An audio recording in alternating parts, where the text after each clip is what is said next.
Hey, it is your buddy, Peace and Harmony with you here today.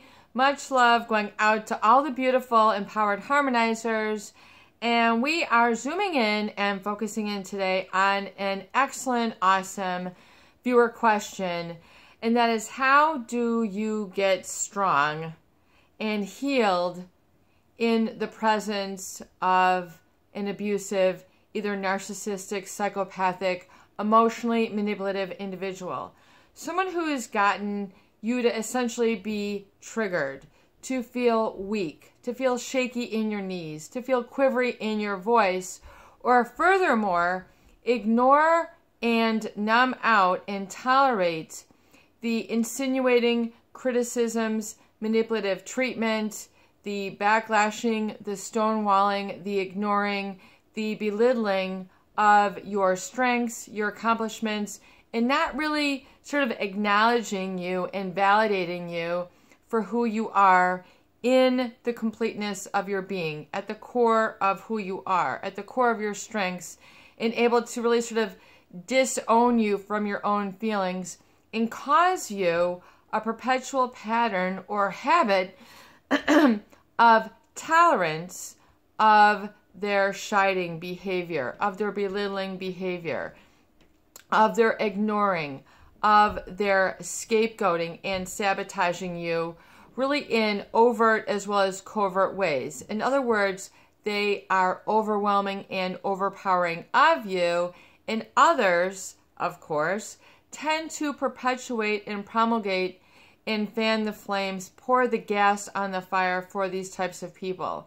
In other words, it's easier to be on the bandwagon than to say, hey, maybe this is not cool. Maybe this is not fair. Maybe we should consider these options. So, of course, with a narcissist, no one wants to go up against the grain or confront or, show some opposition to a narcissist, because they are treated with reverence and unwavering loyalty to their side, to their viewpoint, because that is how basically people have learned to get along with this personality type. In other words, to give in to their position, to not go up against, but to basically bask in their narcissism and fan the flames and be overt supporters as such, and then accordingly they must also take the side where they promulgate negativity or gaslighting. In other words, treating you with an unacknowledgement of your feelings, your positions, your desires, your needs. This is the lack of empathy realized. This is lack of empathy manifested, where they know that they can then play out their narcissism by triggering your weaknesses. In other words, they know your buttons to push. They know what to criticize. They know what to ignore.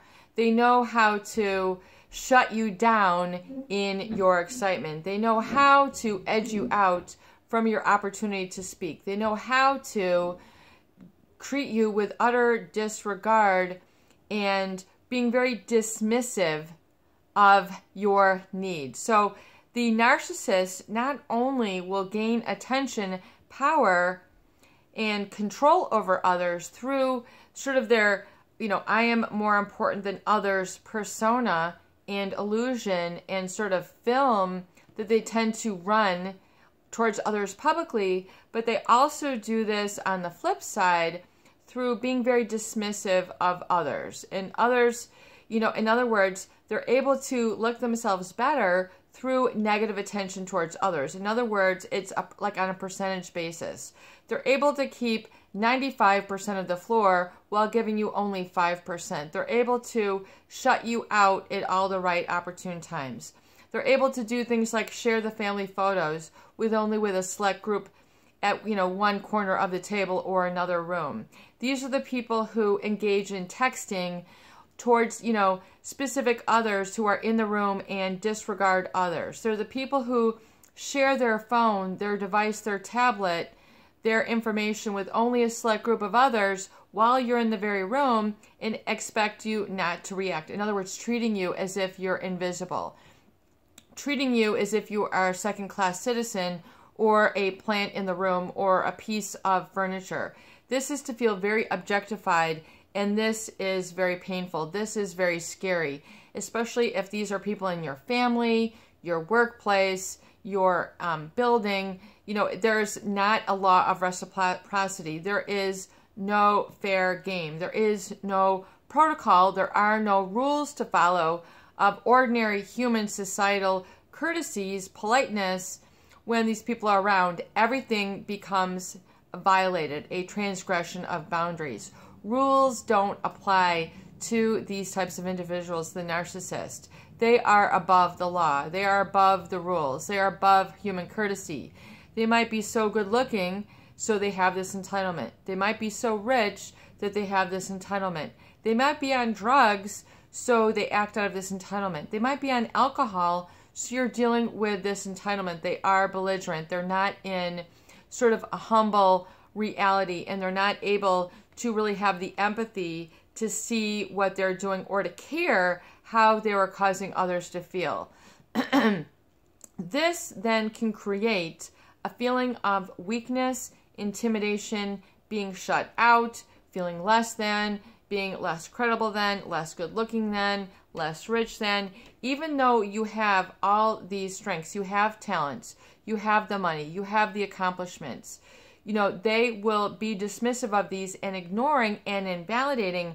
In the same breath, they make it as if you do not even have these strides, these accomplishments, these traits, these goals. So it's to treat you as invisibility. This is the objectivity that the narcissist and psychopath is very adept at creating in a relationship with them. The objectification, the dehumanization, the treating you as if your feelings are not real.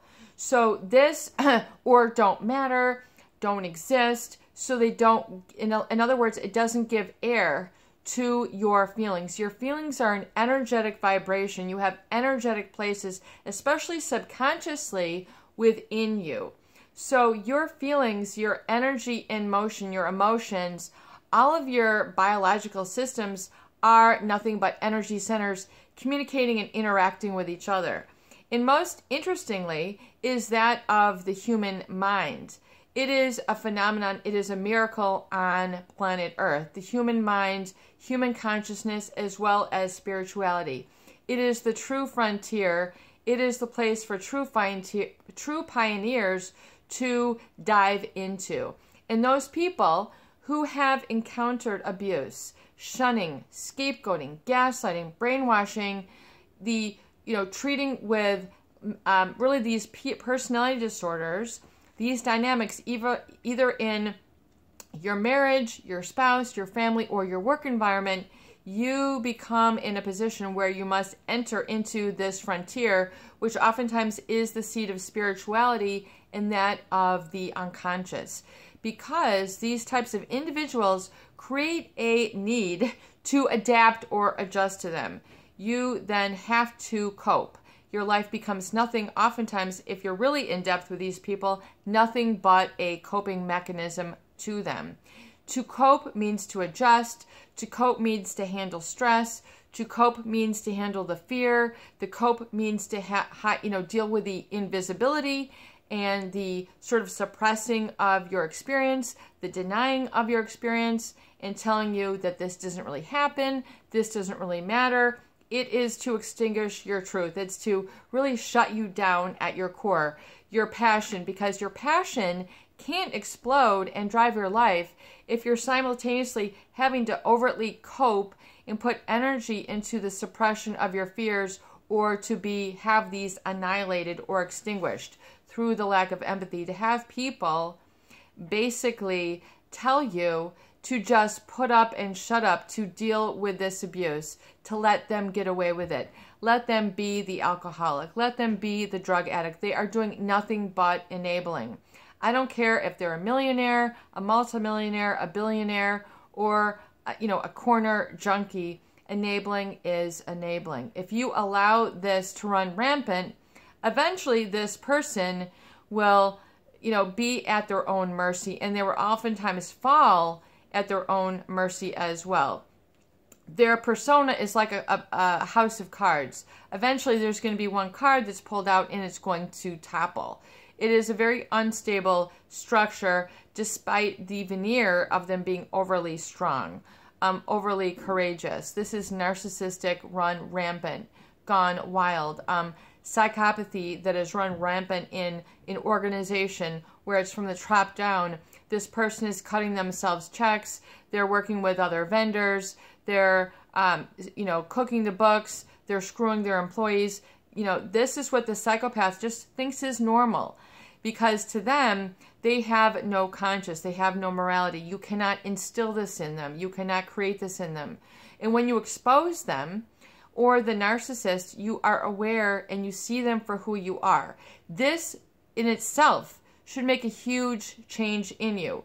But oftentimes, if you don't have the tools, if you don't have the right support people, if you don't have the right vocabulary, language, and ability to communicate in 5 to 15 words and shut these people down, you are going to maintain at their mercy. You're going to feel afraid in their presence, and they are going to continue to control you from the subconscious out, where the subconscious, the unconscious, is where all these true feelings and needs have been shipped away to.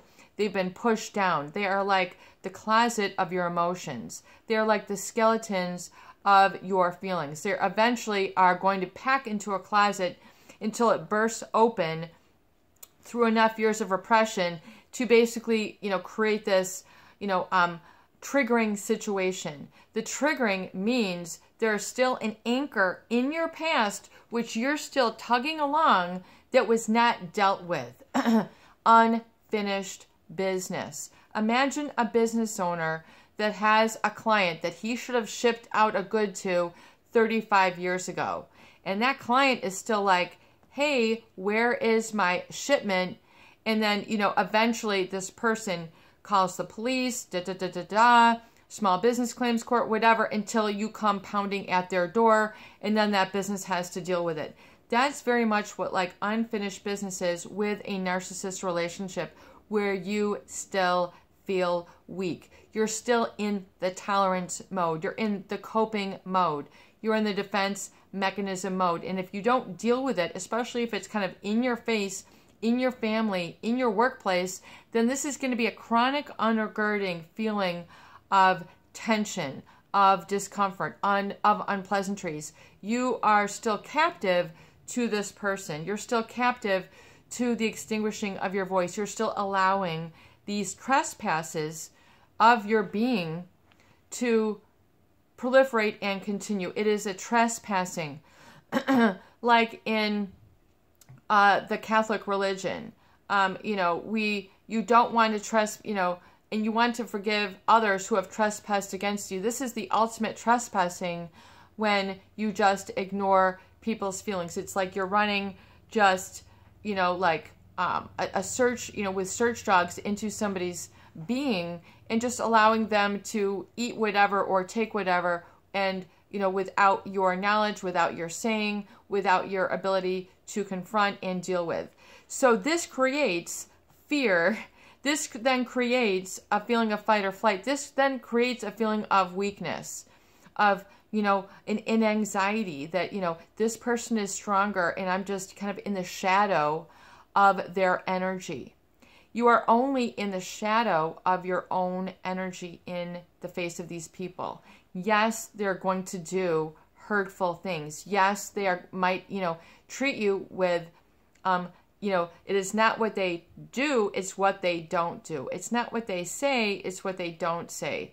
It's not what they show you oftentimes, it's also what they don't show you. And so if you are in the coping mechanism of ignoring, of allowing, you are basically unequivocally saying, I allow myself to be mistreated and a victim here. If I ignore, I am allowing. If it's like saying, you've only got 5 minutes for lunch. If you don't speak up and say, you know what, it takes me more than 5 minutes a day to eat something. If you don't speak up, you are going to allow your human rights to be taken away from you. You can hear about all sorts of marches, political bills, changes in regulation and laws because there is a violation of human right. One of these in the U.S. right now is the freedom of speech. If you do not have or are deprived of your ability to human speech, you are then deprived of an inalienable human right. So it's to understand unequivocally that this, you have to learn the lessons and understanding the cause has created this effect in you. And so the feeling of being afraid, fearful, and then dealing with it by ignoring is to leave yourself in the state of unfinished business. Unfinished business can take many qualities and many levels. Unfinished business means that you are still thinking, feeling, deciding, and choosing that this person is a dominance over you energetically. To do that is to lessen your power, your voice in the relationship or in life at large. We need to look at life at large, the big picture, in order to understand this small picture. If this has become too big a picture for you, it should be a good warning sign to you that you have allowed this to get out of control. This is to deal with procrastination. And procrastinare to avoid, which means you are avoiding something that is painful or you feel in your heart that you can't handle. That is false evidence appearing real. So you actually can handle this. You can actually release the tension. You can actually let them go. You can actually deal with this in a living, harmonious, peaceful way without making yourself look bad, look like a crazy person, or quote unquote letting them win, or, you know, coming from a place of weakness and saying, hey, you got me. To say you got me is to actually to perpetuate in the defense mechanisms. In other words, it's those people who drink themselves, drink themselves to death, starve themselves to death, gamble themselves to death, smoke themselves, eat themselves. Those are all but defense mechanisms to numb yourself to the emotional pain. In other words, all the unhealthy behaviors separates you from what you really want. So it's to say that ignoring, the more you ignore, the more you're separating yourself from what you really want, and the more you're fragmenting yourself. You are not whole, you are not healed. And so it is to understand that in order to come to the state of wholeness and strength, empowerment in your own personal power is to stop giving your power over to these individuals, to stop giving your good feeling over to these individuals, to stop trying to control the outcome of your communication. And it is also to address your fears. The moment you speak your fears, the more you take precedence over them, the more you allow a light into that emotional closet, the more that light dispels the darkness and there is no darkness. You're coming into the present, you're coming into your being, you're coming into the miraculous coming together of your spirit and your higher consciousness, and you're evolving in congruency between your solar plexus, your heart, your mind, and your spirit, which allows you energetically to release that fear. So once you speak your fear and you say, I will not tolerate this, I'm done with this, you are ending the chapter, you're ending the feeling unequivocally. It comes with a declaration. Oftentimes, not only within yourself, that's where it has to begin. You have to come to the awareness. You have to come to the seriousness. You have to know that it is often like a life or death, do or die situation. Until you walk yourself into that doctor office and know unequivocally that the narcissist is not there, the psychopath is not there, you are there at the face-to-face with your doctor, with the end of your life. Only you walk yourself in. No, someone might drive you there, someone might wheelchair you, but you are the one who has to deal with the consequences of the coping mechanism and feeling weak, feeling shut down, feeling limited, feeling that you're not living your purpose, your mission, not even knowing what this is within you. this is all the result of the effect of the ignoring and being sort of in an aware and then now aware state with someone who is abusive emotionally, psychologically, like a narcissist or a psychopath. So you have to expose this individual within you and then without you, and then unequivocally know that you can live your life no matter what the outcome of your communication with them, and live it without them. So without them energetically, without that tension. I am done with the tension. I am done with the fear. I'm done with the poker face. I'm done with being treated this way. I am done. 100%. You have to be able to declare this and have this energetically resonate within you first. 100%. You might need to practice this part for a week, 2 weeks, 3 weeks, a month.